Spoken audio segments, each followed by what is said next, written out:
Hey guys, so I saw this tweet about Avatar Aang being, for lack of better terms, a deadbeat father, and I wanted to add my 2 cents as a huge Avatar and Legend of Korra fan.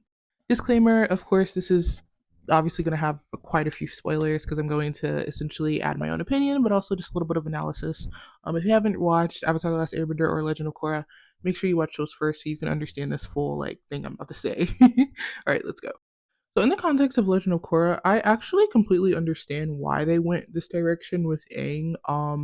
You have to think just what Aang kind of experienced as a kid back to book one of Avatar: The Last Airbender. So those of you who have watched the show, we all know he was the last Airbender, and he comes back and he realizes that his entire culture is gone. All of the air nomads are dead. He doesn't really have a cultural backing anywhere. He's the last person to exist who is an air nomad, and he has to save the world in the summer.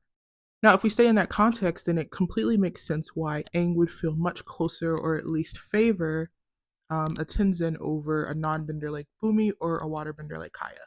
Now, this isn't me justifying. I do think Aang could have been a better father to them, right? But I don't think he was intentionally or for lack of better terms, a deadbeat father. I do think he loves all his kids equally. But thinking back to this photo in book one, Aang was the last airbender, so it makes complete sense to me why he would be so close to Tenzin. Bumi is their first non-bending child prior to harmonic convergence, which happens later in the Legend of Korra series. Kaya is a waterbender, and it says in her books that she's close to Katara, who she learns and becomes a master from.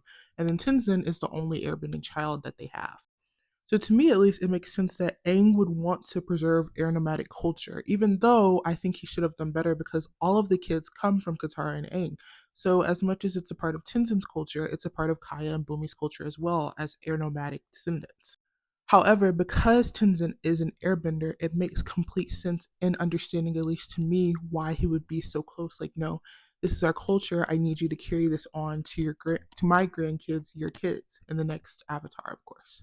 And I would say what Aang was doing with Tenzin and training him in the air nomadic ways basically pays off because all of these kids, especially Janora, they're all going to become proficient and excellent in airbending. And Janora is the one who has the strongest spiritual connection outside of Aang to the other side, right?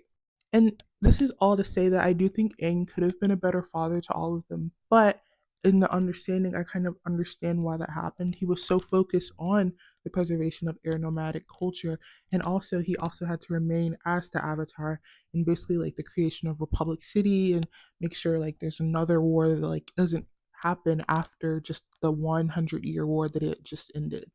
This, of course, is just my 2 cents and a little bit of analysis on how I feel about Aang as a character and his characterization in ATLA and Legend of Korra. Let me know how you guys feel. If you guys agree, disagree, what you guys want to say, you can always comment it below, and I'll definitely reply to you with my thoughts and also just if I agree or disagree.